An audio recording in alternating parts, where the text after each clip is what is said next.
I'm ProzaicMuze, and you're watching a Spirit Barrage guide for Diablo 3's Witch Doctor class. This build uses the Spirit-themed passive Rush of Essence to generate enough mana for spamming your abilities. This is one of the more flexible themed builds I have in that you can plug Spirit Barrage and Rush of Essence into a glass cannon, tanking, or pet build and still find it effective. The itemization requirements are also less restrictive, allowing you to pick up the necessary damage stats for the higher monster power levels if desired. On the left and right mouse buttons, we have Spirit Barrage with Well of Souls and Grasp of the Dead with Death is Life. Horrify with Frightening Aspect, Spirit Walk with Severance, Soul Harvest with Vengeful Spirit, and Big Bad Voodoo with Slam Dance fill the QWERTY keys, while the passives Rush of Essence, Gruesome Feast, and Grave Injustice increase damage and the spammability of cooldowns. This variation focuses on AoE burst damage for quickly farming the lower monster power levels and provides an easy way to deal large amounts of damage with mediocre gear. Now let's explore our options.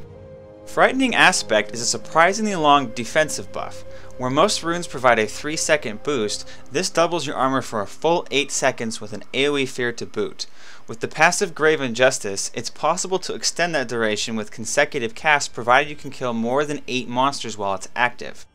If you don't need the extra armor, Stalker can slightly reduce your run times or provide extra mobility to maneuver through certain elite affixes. Ruthless Terror is the first of many runes that you can choose to take if you're having mana issues. If you have a lot of attack speed with little or no mana regeneration on your gear, Spirit Barrage can quickly burn through your mana. This is especially noticeable while Big Bad Voodoo is active. Almost every ability in this build has a rune like Ruthless Terror that provides mana, but you lose damage or survivability in the process. Should you need to take one of these mana crutches, it will be up to you to decide which of the secondary features you're willing to give up. Severance damages monsters you run through, but the tooltip can mislead you into believing that you apply a 2-second dot to any monster you touch. In reality, it ticks rapidly over the 2 seconds, damaging anything you are touching at that moment in time. This means that to apply the full 440% weapon damage, you have to touch the monster for the full duration. Umbral Shock also deals damage, but it doesn't require you to stand still to achieve its full effect. You drop it like a bomb, allowing you to run away if needed. It's easier to use and provide more reliable damage in an AoE setting, but Severance packs a greater punch if you're standing still. Honored Guest is the token mana rune for Spirit Walk, but its trade-off can be acceptable if you're using Spirit Walk primarily as a means of escape in which extra damage isn't that important. The only damage rune for Soul Harvest can be found in Vengeful Spirit. As the hardest hitting AoE ability in this build, it's an important part of clearing trash and boosting damage. With that in mind, I don't recommend using Swallow Your Soul for the extra mana unless you've swapped one of your other abilities for a somewhat spammable source of AoE damage. Zombie Bears is one such example, as you can cast Soul Harvest for mana without interrupting channeled abilities. Slam Dance is a straightforward damage boost with an impressive duration, but the attack speed boost has the potential to spur mana consumption such that you run out. The extra damage is rather useless at that point. In such a case, Rain Dance is my preferred mana crutch, as Big Bad Voodoo is likely to be the only reason you run low on mana. It can also enable the use of Pierce the Veil if you are already able to spam Spirit Barrage and want to increase the damage of your other abilities. Well of Souls nearly doubles your damage output by adding secondary attacks that add up to 195% weapon damage. These seek out random targets but are not exclusive, preventing any damage from being wasted. If Reflect Damage or basic survivability is a problem for you, Phlebotomize offers additional lifesteal at the cost of secondary damage. This may not be a big deal if you're using another ability for AoE damage and Spirit Barrage for bosses and/or elite packs. The Spirit is Willing recovers mana every time you successfully hit a target. This can be problematic with faster attack speeds, the reason you needed mana in the first place, as you can launch several projectiles before they actually start hitting. Death is Life is a key part of generating health globes for healing and triggering the passive Gruesome Feast. The chance for spawning zombie dogs is nice for the renewable meat shields, but the primary purpose is increasing the reliability of globe drops. If you're not using Gruesome Feast, Groping Eels is a better option for the extra damage, but you might prefer a harder hitting ability if the slow doesn't matter to you. Rush of Essence is a mandatory part of this build, as it allows spirit spells to temporarily increase your mana regeneration. This build uses 4 of the 6 listed abilities, with Haunt and Mass Confusion left out. This bonus stacks as many times as you can trigger it in 10 seconds, meaning that spamming Spirit Barrage can eventually pay for itself if you have a large enough base mana generation. Gruesome Feast further supplements your mana by allowing health globes to recover a percentage of your maximum mana and boosts damage by increasing your total intelligence by up to 50% at full stacks. This indirectly increases your survivability as intelligence provides resistances. Grave Injustice also alleviates mana consumption by recovering a percentage of your maximum mana and lowering the cooldown of your spells by 1 second each time you kill something. This can drastically reduce the cooldown of Big Bad Voodoo. If you want to push to higher monster power levels, Spirit Vessel is a good alternative to Grave Injustice by reducing the cooldown of all 3 spirit spells with a cooldown and granting a safety net for death. This makes it easier to keep Horrify or Spirit Walk active to mitigate the damage. Pierce the Veil is a potential option for those with a significant amount of mana regeneration, but is likely to require the use of 1 or more mana crutches. I only recommend this for well-geared players.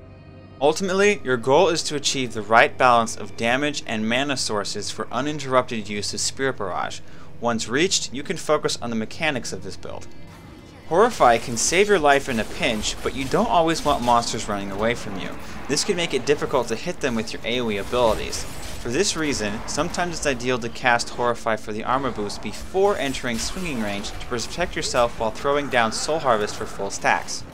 Spirit Walk serves a number of purposes in this build, but I should first point out that the tooltip fails to mention that it increases your movement speed while it's active. Don't be afraid to use it for exactly that. Once you encounter evildoers, the damage from running through them is rather poor. It certainly doesn't hurt when combined with your dedicated AoE abilities, but it's not going to kill anything on its own. The best way to capitalize on its damage output is to sit on top of an elite pack. You'll have difficulty hitting more than one ranged monster at a time due to their cowardly nature, but a melee pack will come to you. This also applies to goblins, as they usually hold still just long enough for the full duration before running. To make it easier to move on to monsters without attacking them, I strongly recommend binding the move command to a key. In my case, I've chosen V for the easy thumb access. Doing this will let you force your character to move without stopping to use your abilities. Also, Spirit Walk is your only way to break crowd control, so pay attention to the affixes on elite packs so you know when to save it. Soul Harvest has a moderately large radius that is very comfortable to use. This means that you have very few excuses for having less than 5 active stacks. Don't be afraid to get up close and personal though. The damage boost is important, and you have 2 emergency buttons if things get hairy. Thankfully, even if you do miss, the cooldown is rather short and Grave Injustice makes it even shorter. You can kill some trash and be ready to cast it again. Just be careful not to get carried away and spam yourself into fewer stacks. Alternatively, an elite pack surrounded by trash is the best time to spam Soul Harvest. You can even drop Big Bad Voodoo to double up on the damage boosts, Grasp of the Dead and Spirit Walk for bonus points.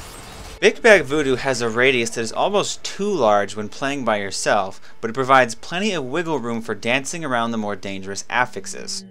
Just keep in mind that its ideal use is after accumulating 5 stacks of Soul Harvest and any stacks of Gruesome Feast for the combined damage boost against an elite pack. It can be tempting to drop it the moment you see elites, but try to place it in a position that allows plenty of movement should you need it.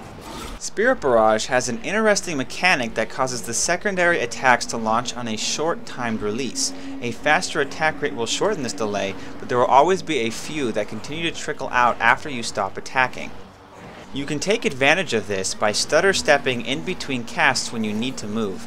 I don't recommend doing this all the time, but you'll eventually feel the need to move out of danger and appreciate the continued damage output the timed releases provides. Spirit Barrage can reach anything you see on your screen, but the secondary attacks have a slightly shorter range. Once a projectile locks on, though, it will track its target until it hits, no matter how far out of range it goes. This is especially helpful right after you fear a fast elite pack that sprints off the screen like Olympic runners. Another interesting mechanic is that Spirit Barrage won't target destructible objects unless you are attacking monsters. If you specifically target a destructible, however, the secondary attacks will lock on normally. Spirit Barrage also ignores collision, allowing you to shoot up or down cliffs, around corners, or through pretty much anything you can imagine. If you can see it, you can attack it, no questions asked. This can help you turn Waller against elite packs by serving as a defensive barrier. Grasp of the Dead has a couple of purposes in this build, most notably the creation of health globes, but also the spawning of zombie dogs. This chance is very low, but over time you will eventually accumulate 3 dogs and enjoy their highly distractive properties. To get the most out of this ability, it's important that you observe the right cast order for your abilities. In short, always cast Grasp of the Dead first. After that, it's usually best to drop Soul Harvest to build or refresh your stacks, and whatever follows is situational. Use Spirit Walk as needed to enter large crowds for the best grouping for Soul Harvest. The requirements for this build are incredibly lax, but certain stats will prove to be important depending on what abilities and passives you use. In my case, bonus health from globes and potions with extra pickup radius are crucial for fueling Gruesome Feast and keeping me alive. If you opt to use Gruesome Feast, Thing of the Deep is a very affordable offhand mojo that provides 20 extra pickup radius. For Monster Power 1, 500 resistances, 3000 armor, and 35,000 life is enough to get started. I have no life on hit and negligible life regen, but I supplement globe healing with life on kill. With an average of 2 hits to kill a trash mob, my life on kill acts as 1,800 life on hit, or the full 3,700 with one-shot crits. I successfully ran this build with nothing but globes, potions, and life on kill for a while, but I eventually picked up lifesteal to handle reflect damage on higher monster power levels. Lifesteal helps manage elite packs in general though, as life on kill is worthless unless you kill something. If life on kill isn't appealing to you, you can pick up a Last Breath Ceremonial Dagger with lifesteal to cause killed monsters to heal you for far more than any amount of regular life on kill could. Unfortunately, Last Breath doesn't reach the higher DPS values that other ceremonial daggers do. The Zunimasa's set is a great long-term goal, but it's actually surprisingly affordable if you don't jump straight to the best rolled versions. At 1 to 2 million gold each, I was able to quickly complete the set and pick up the 4-piece bonus. Also, try to stack as much intelligence as possible. With Gruesome Feast, each point of intelligence counts for up to 50% more than its face value. With my stats, 5 stacks of Soul Harvest raises my intelligence by 650 and my DPS by 15,000. With 5 stacks of Gruesome Feast, my intelligence jumps nearly 1,500 points, raising my DPS another 35,000. The combined effect nearly doubles my damage output and provides just over 200 more all resistance. Lastly, you can see the change in mana generation provided by Rush of Essence. With my current attack rate, I cap out at roughly 85 extra mana regeneration after spamming Spirit Barrage for 10 seconds. At 160 per second, that's more than double my unbuffed rate of 75. To see my items, check the description box below for the d3up.com link. Enjoy these spiritual sacrifices while we talk about the upcoming patch changes.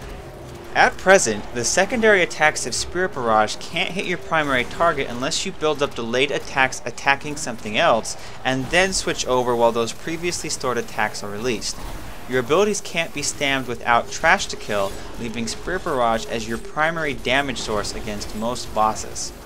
While the patch doesn't affect the damage amounts, the currently listed changes will allow secondary attacks to hit your primary target.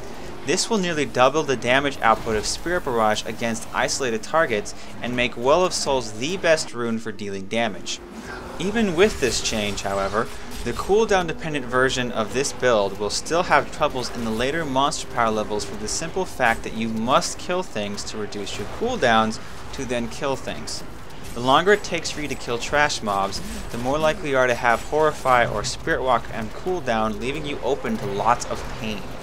If you want to use Spirit Barrage on a higher monster power level, I recommend trading 2 abilities like Grasp of the Dead and Horrify for the Gargantuan and Zombie Dogs.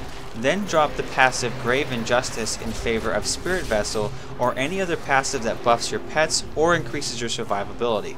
This will shift the build away from its somewhat tankish focus to range damage with meat shields. I don't anticipate any other major changes from patch 1.07, but we still have a while before the PTR ends. If anything pops up that affects this build, I'll update the guide with annotations or create a new video if the change is dramatic enough to adversely affect the build. Until then, be sure to like, favorite, and subscribe for more suboptimal goodness.